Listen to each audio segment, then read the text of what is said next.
y'all. We're about to get into this live review of 11 Marriage Huntsville Season 6, Episode 28, titled Houston, Here Comes the Problem.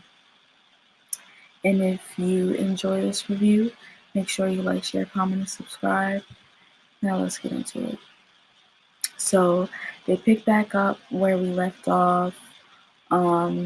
With Stormi chickening out and leaving because she doesn't like that Marsau is basically telling her that she's childish and she's trying to dip off. And in her confessional, Stormi says that Marsau using the word culture in the condescending tone that he is, she feels he's trying to weaponize a moment where she was trying to show vulnerability, but then they show a clip from the barbecue of Marsau basically saying the same thing about it being Stormi's culture to call everybody a bitch, because it was like at around the time around the table, Maurice was like, "Hey, everybody knows that if you call a man a bitch, you're being condescending. Like, stop. Like, don't do that. That's disrespectful." And basically to hush the whole conversation up, Marsau was like, "Well, I didn't know it was part of, Stormi's culture, it's part of her culture, so whatever, it is what it is." And I thought they left it at that. But in her confessional, Stormi says that she didn't want to go there with Marsau, so she decided to take her phone call, which was much more important. And then Tisha asked her she asked Stormi how she's gonna invite them to date night and then leave. And then Stormi says, how stuff comes up, but then she says, like, they were like an hour and a half late. And in his confessional, Marsau says it seems like they have a desperate need, talking about Stormi and Courtney, that they have a desperate need to call him a bitch. And if they can't call him a bitch, then they can't be friends. And Tisha says that she thinks Stormi likes to hear herself talk. And then when you call her out on it, on what she says, then she gets offended. And then Marsau says that he went there to play pool, and then they came, Courtney and Stormi came there to be weird. And then Tisha says, yeah, like very extremely weird. And again, but y'all was almost 2 hours late. And,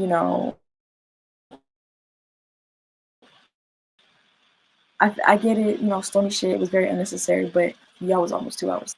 And then in so many words, Marsau tells Courtney and Stormi that if they can't stop with the name calling and stuff like that, and just be cordial, then maybe they should just leave it as is, and he don't have no problem with them. And then Courtney says, yeah, that's cool, but Stormi says that it's not even about the name calling for her.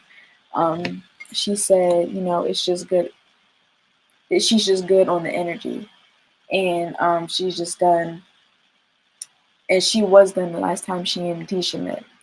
And Tisha says, well, oh, really? Like, well, I'm glad you voiced it now, so she knows, because they could have stayed home if she felt like that from, the last time. And again, that is very true. And Stormi only made it worse for herself. And I feel like she just wanted something to complain about. But Tisha's basically laughing at the situation, because it is laughable. Like, girl, you gotta grow up, right? And then Courtney says, well, until next time. And Stormi says it won't be a next time. And then Tisha says the same thing, like, you ain't gotta worry about it. And in her confessional, Stormi says that it's becoming clear to her that they aren't going to get anywhere, and she feels like Marsau likes to gaslight or he just wants a reaction, and she doesn't have time to give him that. And Tisha says to Marsau that she doesn't need any new friends, so she's good anyway. And Marsau says that he's losing associates and finding peace, so it sounds like fair trade to him. But how about they don't go on any more double dates with people that they don't know? And now we're with Kimmy and Maurice. And they're at the house, and she tells Maurice that she has a sex therapist coming over, and he doesn't really look super enthused as you would assume he would, right? Um, if anything, he looks exhausted and he looks even more stressed. But he says that he's interested into hearing what they have to say as far as Kimmy's body is concerned, and all of that stuff is mental. He keeps saying that, and he's gonna die on that hill, and it's gonna be bad. He needs to stop saying that shit for real. But in her confessional, Kimmy says that he's that in her confessional, Kimmy says he's into therapy, but Maurice isn't that open. That she's into therapy, but Maurice isn't that open into therapy, and he's never has been. But however, he is open into sex, so maybe putting it together, combining sex therapy, maybe it will make him curious enough to participate. And in his confessional, Maurice says that there's always a cause for pause when you're introduced to a new a surprise sex therapist, but he didn't have time to better, so they'll just see how this goes. And while I was doing my notes and I was watching it, I'm like, y'all need to bring back Dr. Francis. Nobody like Dr. Francis because he begged their asses for filth, but I need him back. You see how Tiffany and Lewis ran away? Man, fuck out of here. And I know she was going through postpartum, but y'all know what the fuck I mean. She's a Karen, like. Anyways, the therapist introduces herself, and in his confessional, Maurice says he actually likes the idea of having a separate session with the sex therapist because you don't have to worry about hurting the other person's feelings with your response, and that you can be truthful. And then the therapist asks Kimmy why she was interested in it, and Kimmy explains how she's never really had an issue before, and Maurice has always wanted it. Wanted sex, 2 to 3 times a day, and she says she's cool with 2 to 3 a week. But also explains that her diagnosis and explains about her diagnosis and how her libido is gone. Sorry if I'm swinging around the comb. It's just helping me concentrate. Anyways, and then Maurice gets his turn to talk with the therapist, and she explains how Kimmy talked to her about her libido and asked Maurice what his input is in their sex life. He says that it's good as long as he's having it, and um, he believes that a lot of this that Kimmy's going through is in her head, and he feels like it's a barrier that she has to get past. And then he compares her diagnosis to being being ill to an eating disorder. And this is literally what he said. And Kimmy, I feel like it was a mistake to marry this man. I do. And I know it's like, oh, he just be saying stupid shit sometimes.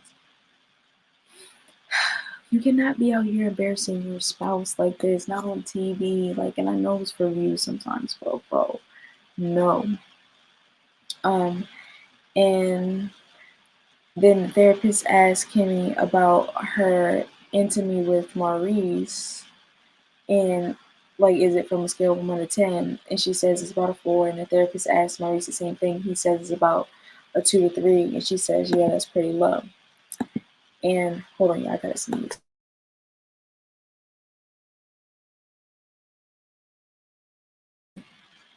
Anyways, she's like, yeah, that's pretty low. And you can see on his face that he looks drained, and not in a good way. Sorry, Mom. And then the therapist asked Kimmy if she thinks Maurice is insensitive to her low sex drive. And Kimmy does what she does and makes an excuse for him and says that maybe it's just Maurice's way of being himself. And then the therapist tells Maurice that once again, that because chemo has such a hard effect on the body, they are going to need to work extra hard on getting their chemistry back. And then Maurice really isn't willing because he thinks he knows everything for real. And then they bring Kimmy in to chat together, and they explain that they're going to do the same thing just in a different way, or that they're saying the same thing but in a different way. And it's not that they don't know how to communicate well, it's just not well enough for the other person to understand. And then Kimmy says that her love language is acts of service, and Marie says, yeah, she likes me doing shit. And in her confessional, Kimmy says that when they first got together, he was doing floors and hanging towels, and that being a single parent and doing so much, she thought that it was nice having all that help. And then Marie says that he didn't realize the connection at that moment. He's just realizing it right now, that basically she was doing every fucking thing, and him coming in to help her was a lot of help. And then as he's explaining this, she's looking at him like, yeah, fool, like, please get out of my face with that, because I've been telling you this forever. Like, you can't just catch the content clues. And basically that's the end of their scene. And then, well, with Chris and Nell, and her confessional, Nell says that there's been kicking and drinks thrown, and the ground, and basically it's just been a lot of too much going on with the group. And so basically they're going to get them together at this cowboy themed restaurant to loosen up. And some of those couples start to show up, and Maurice and Kimmy arrive. And in her confessional, Kimmy says that the Fletchers invited them to go out to a dinner, and as they arrive, they see bulls and cowboy hats and all that, and they're just like, what's all this about? And Tisha and Marsau arrive, and Courtney and Stormi get visibly uncomfortable as, Marsau dabs Courtney out and awkwardly says hello to Stormi. And then Tisha goes and hugs Stormi, but like a side hug. But Courtney still goes out of his way to hug Tisha, and he was cool about it. But Stormi looked very uncomfortable at the fact that Tisha touched her. And in her confessional, Stormi says that they're sitting at the restaurant, and she's shocked that Tisha tries to hug her because it's getting fake.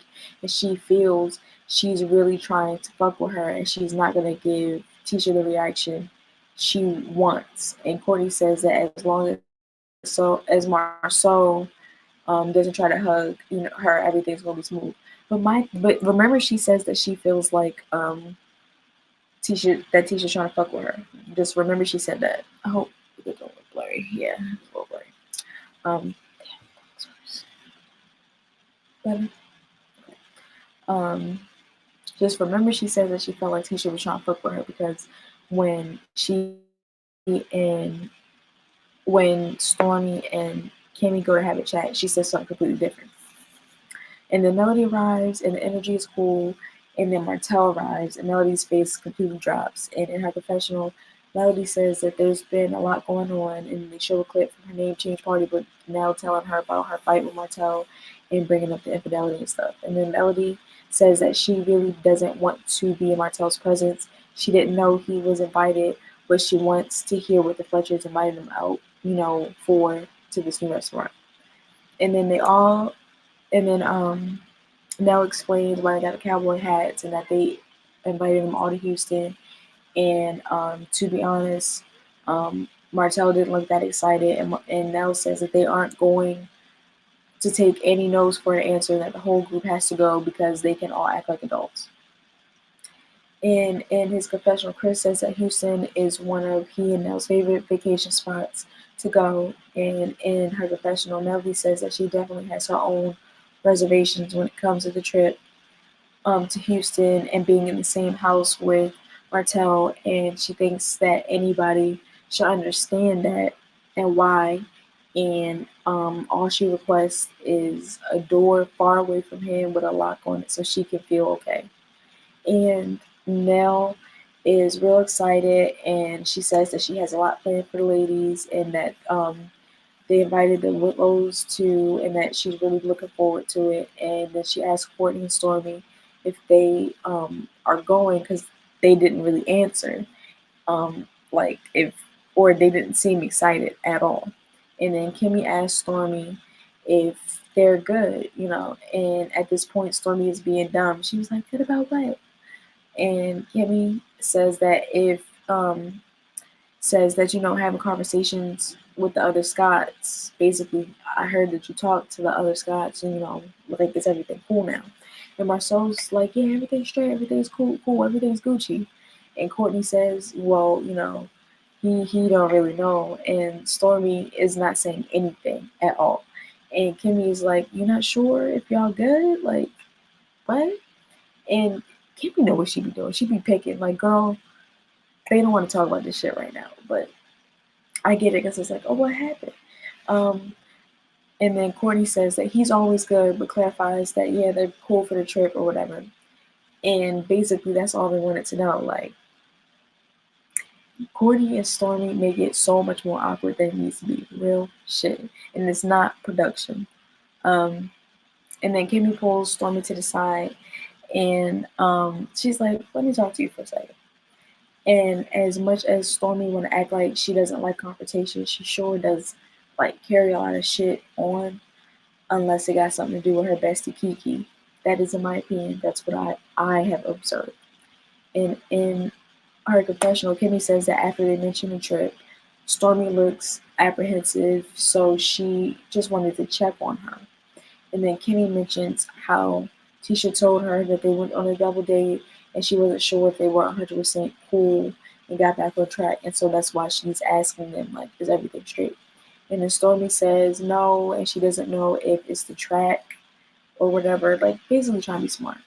And then now asks Tisha how her conversation went with Stormi and how, they're doing. And Tisha has a lot of emotions that come across her face, like confusion, annoyance, not necessarily anger, a lot of confusion, but just she's like, it went fine, I guess. I don't know.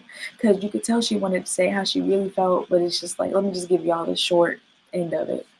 And then Melody asks, well, why wouldn't they be fine? Like, what's going on? Melody has been out of the loop, girl. You don't want to do no scenes with nobody. You got out of the loop. And then Nell mentions the whole hair care thing and the shipping policy. And Mel's like, oh, yeah, I didn't hear about that. And then they do a back and forth of Tisha telling her point of view and Stormi telling her point of view, and says that when she addressed it to Tisha, she feels that she was met with, well, it wasn't really my fault, so get over it. And Tisha says that she was too hands off with her assistant and stuff like that. And in her confessional, Tisha says that Stormi is sending mixed signals and she doesn't understand why she's talking to Nell about the website issue because she thought that they were past the whole thing. Like, why is she going around talking about it if she doesn't care? And if she doesn't care about it, and she says that for Stormi to be someone to claim to be real upfront, she gives very fake and tacky. And like I said, she literally could have just told Tisha that she didn't like her response when she went to talk to her about the whole shipping policy thing, but instead she left there with Tisha thinking that everything was cool and it wasn't.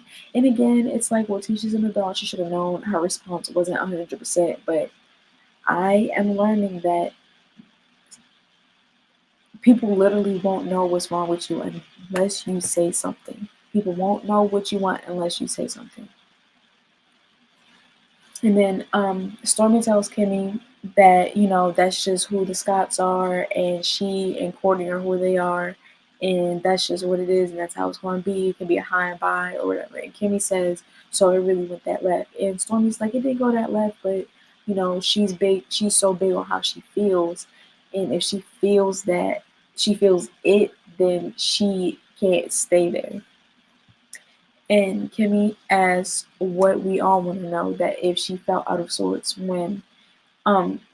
if she felt out of sorts with Tisha, why invite them on a double date? And then Stormi basically says that she tried, and that it that she has with them is still there, and she doesn't think that it will go away. And Tisha tells Mel that at the double date night, Marsau and them decided that they don't mix well. And then Stormi tells Kimmy that if she hears anything that sounds condescending, she wants to pop off, and that she says that, Marsau said the your culture thing. So basically she wanted to go off and she tried not to. And in my opinion, she can't control her emotions, a lack of emotional intelligence. And my thing is, it's like the amount of money you make, it doesn't matter. what your character is or how you behave. Like, my thing is that if you can be all prim and proper in front of Josh or Kyle or whatever the fuck his name is, that man who helped fix the business back up, why can't you act like you got some sense in front of these black people that you are are filming with? Okay. And I get it, you be upset, but you be looking at Kiki like she off the rail and she get upset, but when people look at you and your mom, bro, I'm gonna tag it again. Go to my podcast on here on YouTube and go to Betty Blues. I said it in the last review. Go to Betty Blues. I'm gonna link it in the bio here and watch that review, or even just go back and try and find the episode somewhere. And just look at how Betty talked to her sister. It was just bad. And Stormi felt some type of way when she first came on the show because there were so many comments from fans and people who watched saying, "Oh, she ghetto, she ghetto." And I'm not going to give my opinion on that because everybody, but if a hit dog holler, and I'm not saying there's nothing wrong with being ghetto, because I mean, like, if that's just who you are, be who you are for your pride. But don't get mad and blame it on somebody else that you're getting to that point, if that makes sense. Okay. In her confessional, Kimmy says that Marsau is definitely a gaslighter and he's condescending and he's a smartass. However, the same thing could be said of Stormi. And I feel like Stormi doesn't like that she met her match. But you keep calling this man a bitch. Like, honestly, like, if it were a Love and Hip Hop situation, and granted, I know y'all gonna be like, well, it's not, so don't compare. But if it were on any other network, and Stormi is calling a grown man out of his name, calling him a bitch, y'all would be like, bro, lay hands on her, bro, you can't let that happen, yada, yada, yada. And as much as y'all want to talk about Marsau, he's dummy, he's a jackass, he's a smartass, all this shit. At least he has enough respect not to pop off because this lady is calling him out his name, because he know that, like, she being childish. He knows not to give her the reaction that she wants. She talking about, oh, Tisha playing with me, she hugging me or whatever. I'm not gonna give the reaction that she wants, but you're trying to get a reaction out of Marsau and you're blaming it on your culture. That's not taking accountability that you're being the bitch. Okay, all right. Kimmy continues to say that Stormi is passive aggressive and that she can be labeled the same exact things when it comes to her and how she acts and how she talks to people, and that basically when that same energy she's pointing to Marsau is pointed in Stormi's direction, she doesn't receive it very well, which is very true, and more people need to say this to her. Y'all cannot keep letting her go around calling people's husbands bitches and then blaming it on the wives. Now, I'm not gonna lie, when Stormi kept calling Marsau a bitch, I'm like, Tisha, you gonna keep letting this lady call your husband out of his name, bro? Like, what are we doing here? But the same thing could be said for Courtney. Make sure your wife watch her mouth. Like, you don't just. And I feel like it's a hierarchy thing. Like, if you follow with me, any other time before Stormi came on the show, before I go back into the regular notes, before Stormi came on the show, bro, nobody was calling each other bitches unless it was Melody and Martell calling each other bitches because they was going through their divorce. As soon as Stormi came on, it's like, oh, this lady got a ranch. She got this $1 billion business, $1 million business, this, that, and the third. She came on the show as Melody's friend, got all this money, this, that, and the third, Canvas Beauty, and I feel like even Tisha allows Stormi to just talk and say whatever. I feel like everybody just allows Stormi to say whatever because of this hierarchy that they have going on in the businesses and all of this stuff and all the scandals. And it's like she don't got all the scandals, but she got all the money and she got all the land and stuff like that. And so I feel like she can talk to anybody how she want, and that's not okay. And it's like Martell was trying to get on Tisha. Well, you need to get on her because she calling your husband out his name. Same could be said for Courtney. If anybody called Courtney out of his name, Stormi would be on their ass and Courtney would be on her ass, rightfully so. But because Marsau and Tisha are like, I'm gonna let you be stupid and talk to yourself and not give you the reaction that you want, y'all feel like they chumps when they're honestly smarter than you.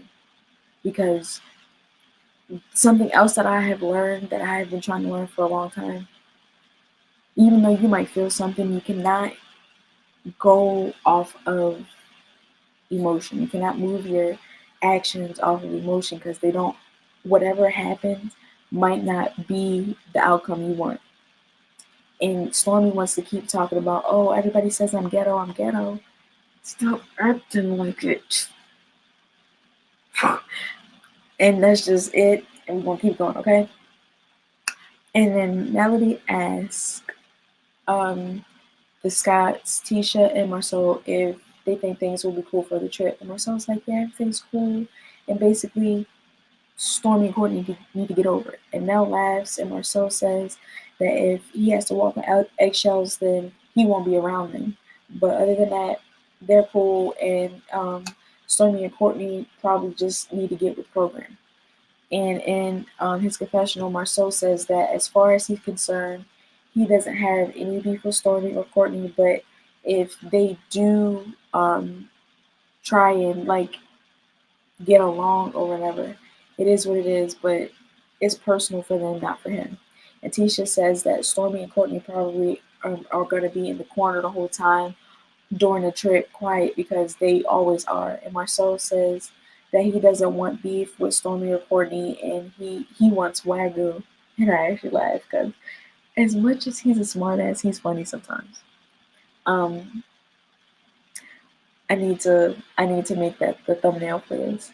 Um, and then Kimmy says that hopefully she can be cool with Stormi from now on. And Stormi says that it's like Tisha came over and gave the fake hug, and she feels like that they didn't have that energy. But as soon as they get to talking and relaxing, then the energy becomes something different.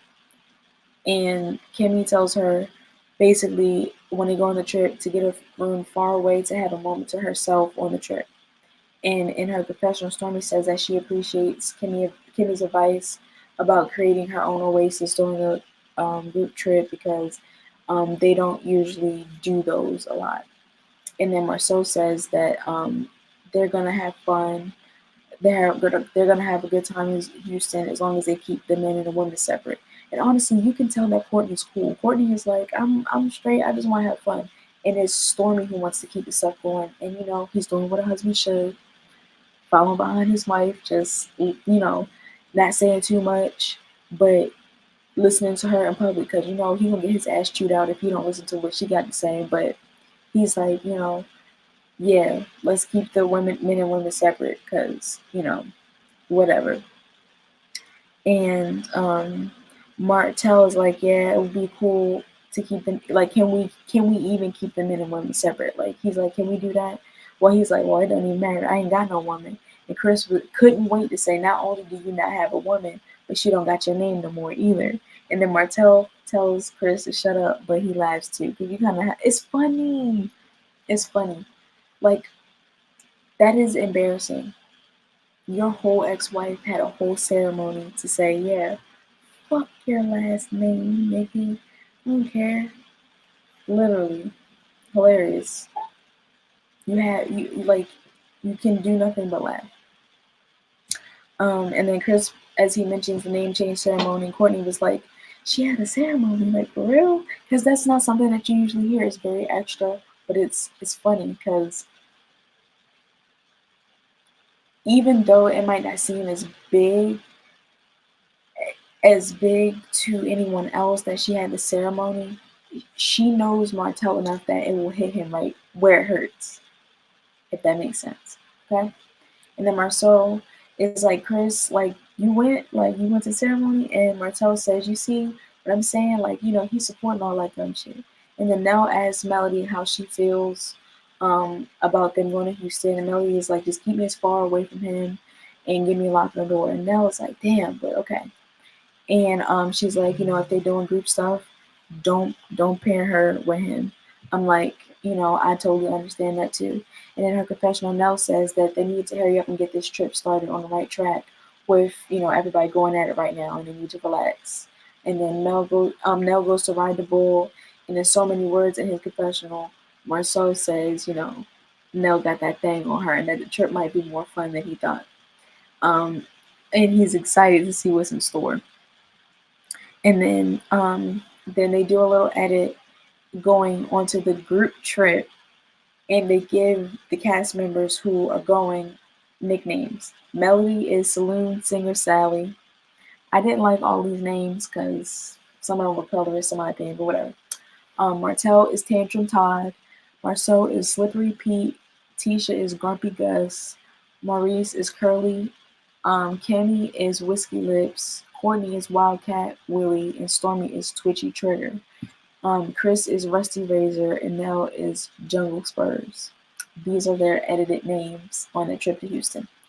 And then in his confessional, Chris says that since they're hosting the trip, he thinks it's smart that if they prepare the house first and make things in order and basically get first dibs on the rooms. And the house is really nice. And I was like, yeah, I gotta make sure Mel got her own quarters.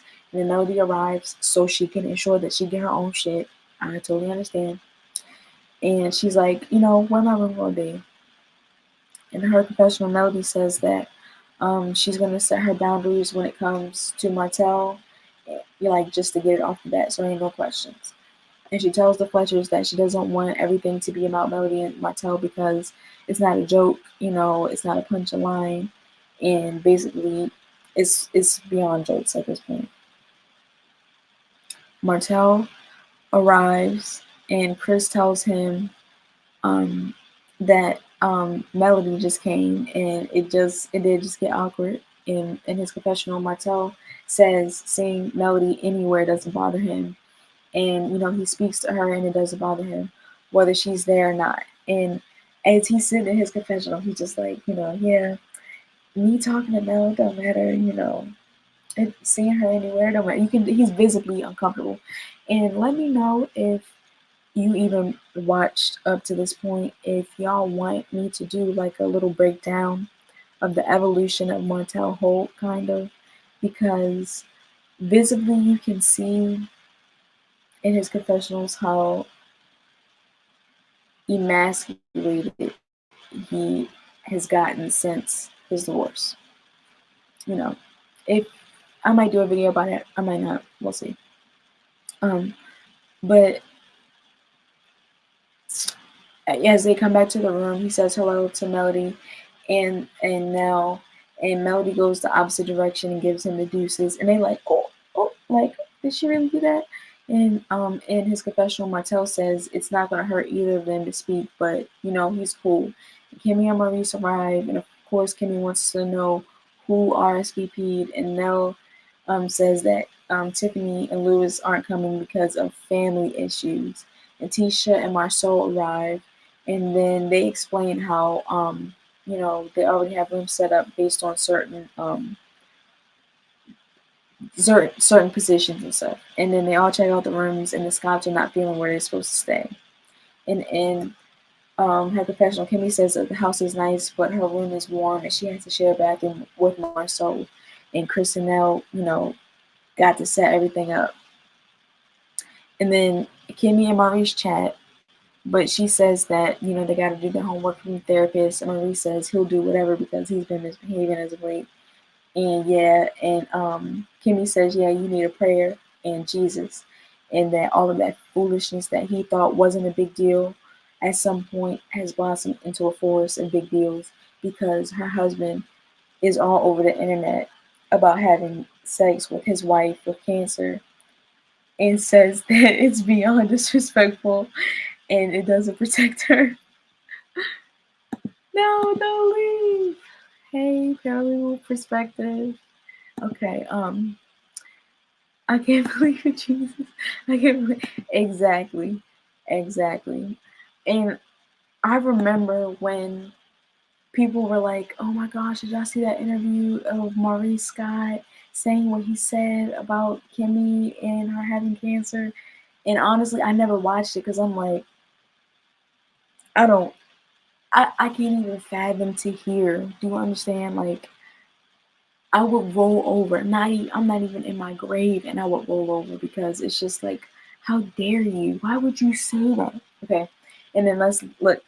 They have a clip from Maurice's interview with Carlos, and him basically saying Kimmy is a soldier for rolling over and taking it, and he feels that it's her way of sticking by him while he's sticking by her, and that he is a person who needs sex and not just, and that is a difference between someone who wants it and needs it. And Carlos looks confused, but then asks Maurice why he needs sex, and Maurice says that he needs it the same way Carlos needs mess, and that they laugh because there's really no reason. Like, if you're a sex addict, then you need to go get some help. That's all there is to it. And then Kimmy says that now she has to answer questions from her mother, and Maurice says that he didn't think about the collateral damage, but he kind of felt like, um, he just apologized to his wife, and Kimmy says, well, now he has to apologize to his mom. And in her confessional, Kimmy says that Maurice owes her family an apology, more so because he'll have a perspective of it being a joke or trying to be funny, and it didn't land, and it had collateral damage, and that the collateral damage is her family having to go through the turmoil of what's really happening in the house, and her mom don't play that, and basically bringing up questions of like what's really going on in that house. And I feel like, honestly, if I'm being 100% honest, that was Maurice's way of embarrassing Kimmy for going through what she's going through. It's like, I'm trying to stick beside you. I'm trying to stick beside you, but I'm pent up. I'm annoyed right now, and I just want to say something because I'm fucked up, and I'm mad at you. I'm mad that we're going through this. I'm mad at this predicament. That's what it really felt like. You can say I'm wrong, but y'all niggas is very vindictive. And then now we're with Tisha, and Marsau, and she's like, she hates that Tiffany and Luz aren't coming because they're on drink duty. And I'm like, girl, why? That's less stress, less drama. And then Marsau asks, why aren't they coming? And Tisha says that she saw Tiffany when they went to the grocery store, when she went grocery shopping, and Tiffany gave her, told her some stuff about being in postpartum, and basically saying that it's real, and that she's been dealing with that, and then, but basically that the baby was so cute. And Tisha's like, speaking of, babies, and she tells Marsau how she's been feeling sick, and she basically says it felt last time she felt like that she was pregnant, and she said that she had to go take a test, and Marsau's like, so you thought you were pregnant? She's like, yeah, she had to go take a test, and he's looking at her, and she's like, what? And Tisha says that it wasn't positive, and Marsau facetiously says that, that's so funny, Tisha. And says that how, and she's like, how is it funny? And he says, because he had a vasectomy. And Tisha says, well, people can still get pregnant. The whole same spiel I gave y'all in the last live. And she's like, she knows 3 people who have gotten pregnant, and their husbands had vasectomies. And Marsau's like, well, do the babies look like the husbands? And Tisha's looking at him with the death stare. You understand? And she's like, I'm not playing with you. Like, she didn't even blink. It was that serious. And in his confessional, Marsau says Tisha has 2 master's degrees, a bachelor's degree, and she's smart enough to know how pregnancy works. And he's not talking about that pregnancy test. He's talking about the fact that she thought she could be pregnant, and by who? Again, lack of emotional intelligence. Y'all niggas didn't listen in health class. Then Marsau tells Tisha that he's sorry, he's speechless right now, and that he says that it's fine, but he can go get some liquor. Basically, she's tired of his ass. She don't want to talk to him no more right now. She says because she didn't like his response, and he asked that if he's saying that he doesn't trust her or something. And Marsau says that if she got pregnant, his first thought wouldn't be that the vasectomy didn't work. She says, well, what your first thought would be then? He says, to get a fucking blood test. And Tisha says, would you really? He says, absolutely, Tisha. And she says, well, she would leave his ass right after that blood test came back. And he says, how are you going to leave somebody that already left you? And Tisha says, that's very disrespectful. And she's like, you couldn't leave me because I leave you first. And then they basically don't, staring each other down. And she says that it's disrespectful. And he says that it's disrespectful to get pregnant on your husband that got a vasectomy. And I'm like, boy, hush. And then Tisha says, Google it because it could happen. And then Marsau says that, like, he's the gaslighter. Wow. Like, and then Tisha asks him if it's 100% certain that you can't get pregnant. Like, if he knows that it's 100% certain that you can't get pregnant after having a vasectomy. And Marsau says that he feels like Tisha's trying to pull a Marsau on Marsau, and that if this is how she feels when he talks to her, when he says stuff to her, and he's just being so dramatic. And then Tisha says that maybe, they need to stop having that conversation right now because she feels like he's getting real disrespectful. And he's like, on whose part? Like, who's being disrespectful? And she says, on your part. And Marsau says, like, she took the pregnancy test, like, she's setting him up in so many words. And that was really the end of the scene. And she was just really fed up. Now, y'all tell me how y'all would feel. Because, again, I just feel like men don't listen or pay attention or understand how a woman's body works, or even how their own body works. Because my thing is if you can reverse a vasectomy, that means that shit could still probably work even if you have one done. You know how many vasectomy babies there are out there? And Marsau just feels like, well, I got like 10 other siblings, so that can't possibly happen. It can possibly be my kid. Because you out here doing what you doing. And in the last live, he even left a comment, and she was like, his vasectomy obviously had to have worked because he out here with all his other side chicks and they haven't gotten pregnant. And then I had to remember, there was this rumor that he got a kid out here allegedly. But that was it for this review, y'all. Very messy. I do need to catch up on some more notes. But make sure y'all enjoy the new episodes that's been coming out, whatever, and I'm going to keep trying to catch up. But if you enjoyed this review, make sure you like, share, comment, and subscribe. If you didn't like this review, make sure you dislike, share, comment, and subscribe. And I'm going to see y'all in the next one. Bye, y'all.